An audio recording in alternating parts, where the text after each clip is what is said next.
मनुष्य का सबसे बड़ा दुर्भाग्य यह नहीं कि उसके जीवन में दुख है। उसका सबसे बड़ा दुर्भाग्य यह है कि वह उस स्थान को भूल चुका है जहां से दुख को देखा जा सकता है। वह हर अनुभव में इतना डूब जाता है कि अनुभव का साक्षी होना ही भूल जाता है। यह विस्मृति उसके बंधन का कारण है। तुम संसार को बदलने में लगे हो, जबकि परिवर्तन की आवश्यकता संसार में नहीं, तुम्हारी दृष्टि में है। जिस दिन देखने की कला बदल जाती है, उसी दिन वही संसार जो कल तक बंधन था, साधना बन जाता है। एक क्षण रुककर अपने आप से पूछो, क्या मैं अपने विचार हूं? यदि तुम विचार हो, तो हर नया विचार तुम्हें नया मनुष्य बना देना चाहिए। यदि तुम अपनी भावनाएं हो, तो हर बदलती भावना के साथ तुम्हारा अस्तित्व भी बदल जाना चाहिए। यदि तुम शरीर हो, तो बचपन का शरीर समाप्त हो जाने पर तुम्हें भी समाप्त हो जाना चाहिए था, लेकिन ऐसा नहीं हुआ। शरीर बदला फिर भी तुम रहे, विचार बदले फिर भी तुम रहे, भावनाएं बदली फिर भी तुम रहे। तो फिर वह क्या है जो हर परिवर्तन के बाद भी अपरिवर्तित होता है? यहीं से दृष्टा का प्रथम दर्शन होता है। दृष्टा कोई साधारण शब्द नहीं है। यह मनुष्य के भीतर छिपे उस मौन केंद्र का नाम है, जो न किसी विचार के साथ जन्म लेता है, न किसी भावना के साथ मरता है। वह केवल देखता है। वह निर्णय नहीं करता, वह पकड़ता नहीं, ठुकराता नहीं। उसकी प्रकृति केवल देखना है। यही कारण है कि दृष्टा बनने का पहला नियम है, देखना सीखो, बदलना सीखो। मन तुरंत बदलना चाहता है। जैसे ही उसे क्रोध दिखाई देता है, वह उसे दबाने लगता है। भय दिखाई देता है तो उससे भागने लगता है। इच्छा उठती है तो उसे पूरा करने दौड़ पड़ता है। मन का स्वभाव हस्तक्षेप करना है, लेकिन दृष्टा का स्वभाव हस्तक्षेप करना नहीं, समझना है। जिस क्षण तुम बिना हस्तक्षेप के अपने भीतर उठते हुए एक विचार को देख लेते हो, उसी क्षण तुम विचारों से थोड़े अलग हो जाते हो। यही अलगाव साधना की शुरुआत है। समझो, तुम नदी के बीच खड़े हो। तेज धारा तुम्हें बहा रही है। तुम धारा से लड़ते हो, इसीलिए थक जाते हो। लेकिन यदि तुम किनारे पर खड़े हो जाओ, तो वही धारा तुम्हारे सामने बहती रहेगी, पर तुम्हें बहा नहीं पाएगी। तुम्हारा मन भी ऐसे ही धारा है। विचार आते रहेंगे, स्मृतियां उठेंगी, कल्पनाएं जन्म लेंगी, इच्छाएं आकर्षित करेंगी, भय रोकेंगे। लेकिन यदि तुम मन के बीच नहीं, मन के किनारे पर खड़े होना सीख जाओ, तो पहली बार तुम्हें अनुभव होगा कि मन तुम्हारा स्वामी नहीं है। यहीं से दृष्टा जन्म नहीं लेता, यहीं से दृष्टा प्रकट होता है, क्योंकि वह पहले से था। उसे बनाना नहीं था, उसे केवल पहचानना था। लोग पूछते हैं, दृष्टा कैसे बने?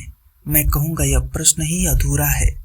सही प्रश्न है, जो पहले से दृष्टा है, वह स्वयं को मन क्यों मान बैठा?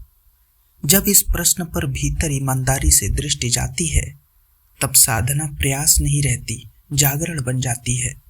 और जिस दिन मनुष्य पहली बार अपने मन को एक वस्तु की तरह देखने लगता है, उसी दिन उसकी स्वतंत्रता की पहली सुबह आरंभ हो जाती है। दृष्टा बनने की सबसे बड़ी बाधा संसार नहीं है। न परिवार है, न धन है, न संबंध है, न ही काम है। सबसे बड़ी बाधा केवल एक है, तादात्म्य। तादात्म्य का अर्थ है, जिस वस्तु को तुम देख रहे हो, उसी को स्वयं मान लेना। यही मनुष्य की सबसे पुरानी आदत है। एक विचार उठा और तुमने कहा, यही मैं हूँ। एक भावना उठी और तुमने कहा, यही मेरा स्वरूप है।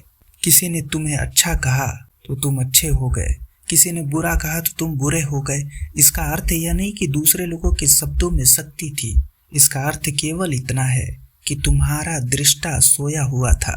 जहां दृष्टा जागता है, वहां शब्द केवल शब्द रह जाते हैं।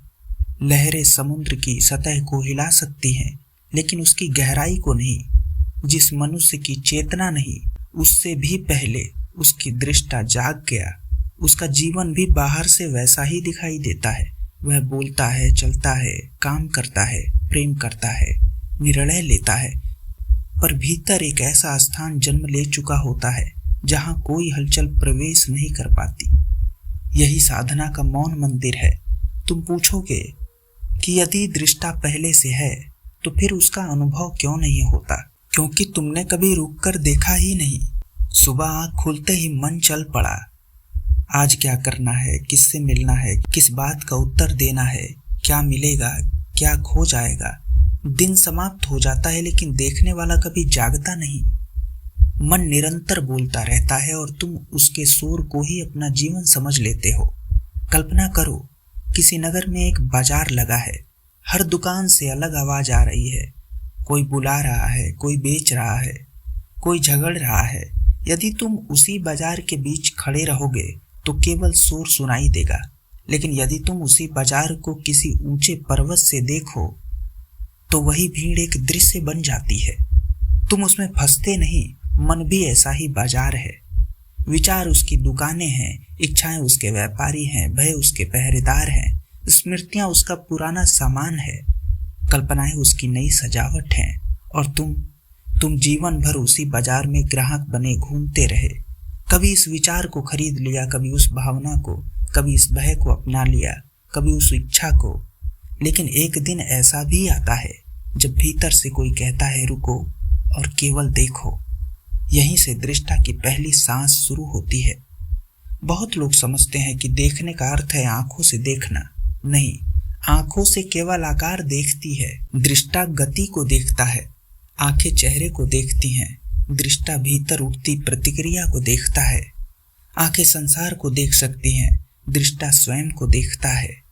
और जिस दिन देखने की दिशा बाहर से भीतर की ओर मुड़ जाती है, उसी दिन साधना का जन्म होता है। लेकिन फिर यहाँ एक प्रश्न उठता है कि क्या दृष्टा बनने के लिए विचारों को रोकना आवश्यक है? उत्तर है कि नहीं। यदि तुम विचारों से लड़ोगे तो वही लड़ाई एक नया विचार बन जाएगी। मन को हराने की कोशिश भी मन का ही खेल है। जिससे लड़ोगे उसे शक्ति दोगे। इसीलिए दृष्टा का मार्ग संघर्ष का मार्ग नहीं है, यह समझ का मार्ग है। मान लो तुम नदी के किनारे बैठे हो, पानी बह रहा है। क्या तुम हर लहर को रोकने की कोशिश करते हो? नहीं ना, तुम केवल देखते हो। कुछ देर बाद तुम्हें लहरें दिखाई देना बंद नहीं होती, लेकिन उसका तुम्हारे ऊपर अधिकार समाप्त हो जाता है। ठीक ऐसा ही मन के साथ होता है। पहले विचार तुम्हें खींचते हैं, फिर तुम विचारों को देखने लगते हो। और एक दिन ऐसा आता है जब विचार आते तो हैं, लेकिन तुम्हें अपने साथ बहा कर नहीं ले जाते। यही दृष्टा का पहला विजय क्षण है। यह विजय किसी दूसरे पर नहीं, अपने ही भ्रम पर होती है। और जब भ्रम टूटता है तब पता चलता है दृष्टा बनना कोई नई उपलब्धि नहीं था। यह तो उस सत्य का स्मरण था जो जन्म से पहले भी मौन था और जीवन के हर परिवर्तन के बीच आज भी मौन है।